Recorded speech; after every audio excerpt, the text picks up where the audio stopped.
Este jugador tiene 27 años de edad, ha chutado penaltis toda su vida, ha convertido el 90 y pico por ciento de los que ha intentado en entrenamiento y acaba de fallar el más importante de su carrera. ¿Qué pasó exactamente en esos 3 segundos? Hoy vamos a desmontar el penalti pieza por pieza. No voy a hablarte de técnica, de eso ya saben estos jugadores más que tú y yo juntos. Voy a hablarte de lo que pasa en el cerebro en esos 3 segundos y cuando termines de ver este video vas a ver los penaltis de otra forma.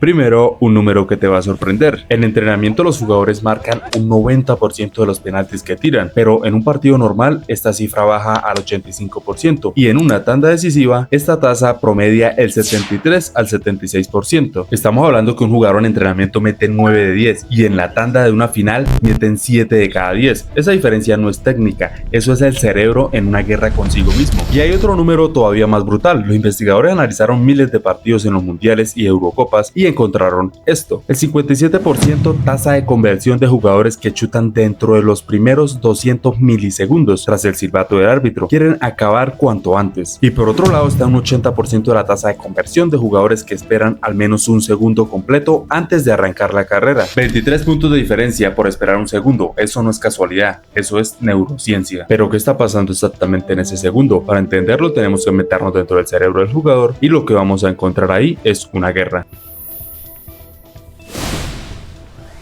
Cuando un jugador lleva años entrenando penaltis, su cerebro hace algo fascinante: automatiza el movimiento, literalmente almacena un piloto automático. No tienes que pensar en el ángulo del tobillo, en la posición del pie de apoyo, en la extensión de cadera, tu cuerpo lo sabe, lo hace solo, pero cuando llega ese momento del penalti definitivo, la tanda, el marcador igualado, 80.000 personas mirando, el cerebro recibe una señal de alarma y esa alarma despierta la zona del control consciente. La corteza prefrontal, que es donde vive todo el pensamiento consciente, se activa y quiere tomar el control, quiere supervisar, quiere asegurarse de que todo va a estar bien, y al hacer eso interrumpe el piloto automático. Un grupo de investigadores de la Universidad de California lo midió con resonancia magnética funcional. Observaron el cerebro de personas justo antes de que fallaran por presión y encontraron que la conectividad entre la corteza prefrontal y la corteza motora alcanza su pico máximo exactamente en el momento previo del error. No se apaga el cerebro cuando se falla bajo presión, se activa demasiado. La psicología deportiva Ian Baylock de la Universidad de Chicago tiene una frase que resume todo esto perfectamente.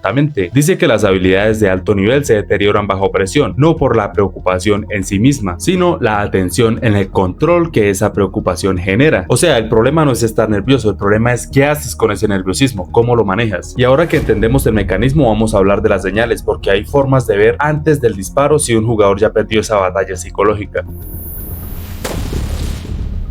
Fíjate en los ojos del tirador, ahí está todo. Los investigadores de la Universidad Exeter estudiaron comportamiento ocular de jugadores durante penaltis bajo presión y encontraron algo que parece simple, pero es devastador. El jugador ansioso fija la mirada en el portero, el jugador en control fija la mirada en la zona de la portería a la que va a disparar. Y la parte más interesante: cuando tu ojo va al portero, tu disparo va al portero. No es metafórico, es mecánico. El sistema visual guía al sistema motor. Si tu último punto de fijación antes del golpe es el cuerpo del guardameta, estadísticamente el balón va al centro. A esto los investigadores le llaman quiet eye, el ojo tranquilo. El periodo de fijación sostenida en el objetivo correcto antes de iniciar el movimiento, cuando más largo es ese periodo, cuando más tiempo mantienes la mirada clavada en la esquina a la que vas, más alta es la tasa de conversión. Hicieron un experimento durante 7 semanas con jugadores universitarios, los entrenaron específicamente para esto. No técnica de golpeo, solo dónde mirar y durante cuánto tiempo. El grupo entrenado disparó en promedio 46 centímetros más lejos del portero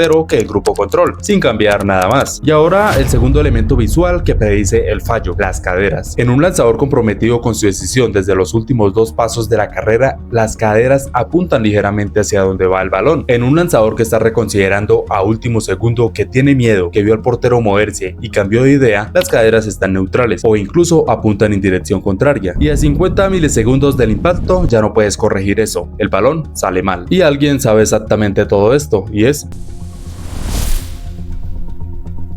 el portero moderno. El portero moderno no solo para penaltis, le mete psicología, como decimos en el mundo del fútbol, y hay una diferencia enorme entre estas dos cosas. En la Eurocopa del 2024, Jordan Pickford lleva pegada una lista en su botella de agua, una lista con el nombre de cada jugador suizo que podía patear y qué hacer contra cada uno de ellos. Para el primer lanzador, Manuel Akanji, la instrucción era tirarse hacia la izquierda. Se tiró a la izquierda y lo paró. Pero hay algo más sutil que una lista. La investigación demuestra que un portero en movimiento, incluso un movimiento lateral lento, sí compromete Comprometer su posición es estadísticamente suficiente para reducir la precisión del lanzador, no porque el portero sea más difícil de batir, sino porque activa el proceso que estábamos describiendo antes. El lanzador lo ve con el rabillo del ojo, su atención se va con el portero en lugar de la portería y el disparo se centraliza. Y el portero tiene otra arma, los cambios de decisión. Hay estudios con eye tracking que muestran que los jugadores que fijan la mirada en el portero durante la carrera tienen probabilidades significativamente más altas de cambiar la dirección del disparo en el último momento.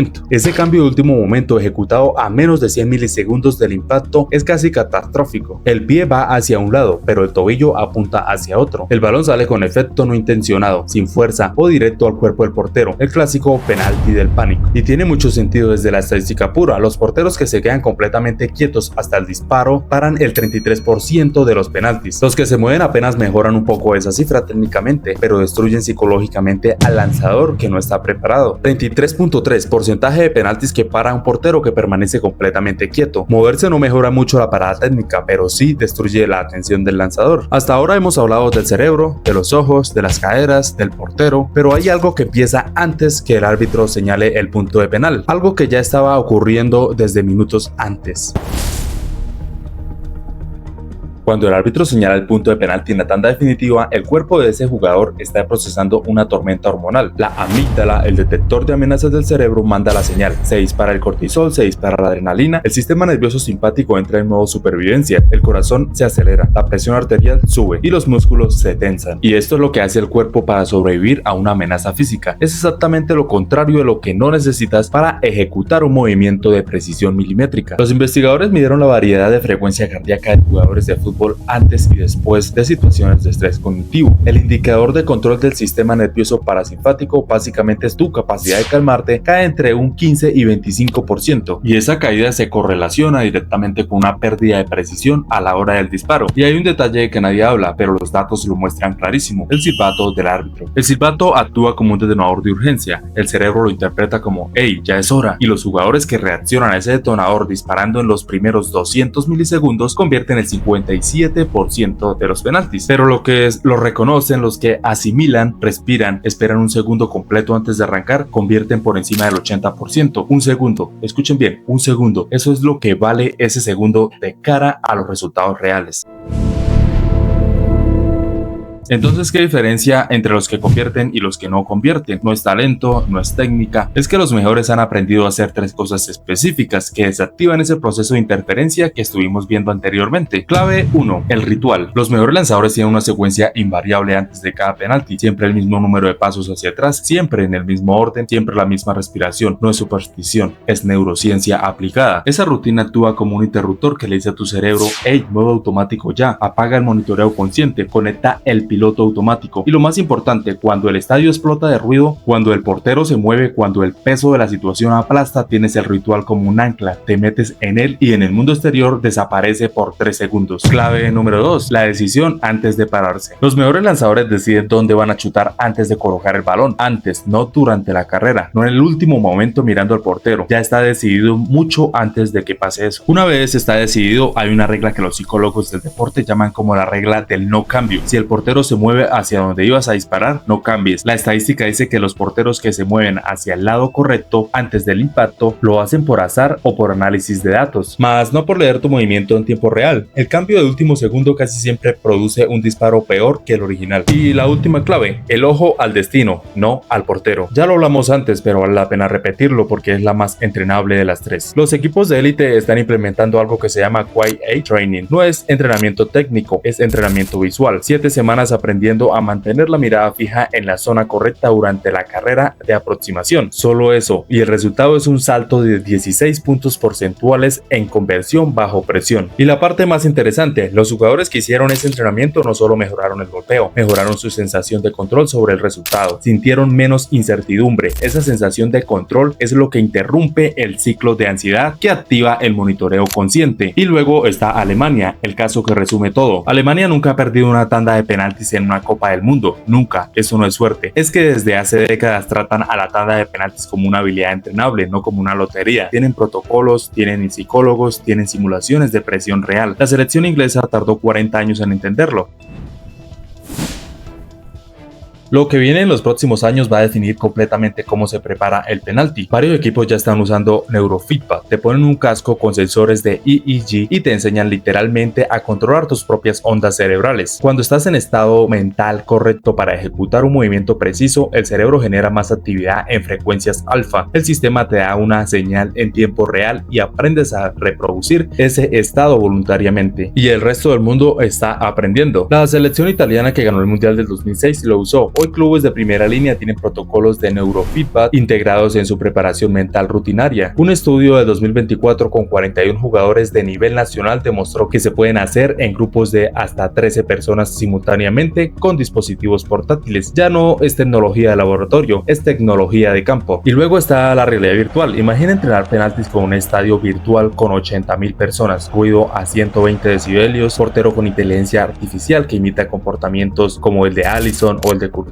cientos de repeticiones de precisión simulada, no para mejorar el golpeo, para desensibilizar al sistema nervioso. El cuerpo no distingue bien entre amenaza real o imaginaria. Si tu cerebro experimenta esa presión suficientes veces, deja de clasificarlo como peligro, y entonces cuando el árbitro señala el punto en la final de verdad, tu sistema nervioso ya ha estado ahí antes. El penalti siempre va a parecer simple desde la tribuna, 11 metros, una portería enorme, un portero solo, tú solo, pero lo que acabamos de ver es que en esos 3 segundos hay una guerra completa. El cerebro que automatizó el movimiento durante años versus el cerebro que tiene miedo y quiere tomar el control. El sistema visual que debería estar en la portería, pero se va al portero. El cortisol que lleva media hora preparando el cuerpo para sobrevivir, no para ejecutar con presión. Y en conclusión, los que ganan esa guerra no son necesariamente los más habilidosos, son los que aprendieron a reconocer y a prepararse para ella. Un ritual, una decisión tomada antes, la mirada en el destino correcto, un segundo de pausa después del silbato. Y estas son cosas que se pueden entrenar, son cosas que se pueden aprender. La próxima vez que veas una tanda de penalti ya no vas a mirar el balón, vas a mirar a los ojos del lanzador, sus caderas, cuánto tarda en disparar después del silbato, y vas a saber antes de que el balón se mueva si ese jugador ya ganó o ya perdió su propia guerra interna. Si esto te cambió la forma de ver el fútbol, suscríbete. Tenemos más análisis como este cada semana y dime en los comentarios cuál es el peor penalti que recuerdas haber visto, el que más te dolió. Chao.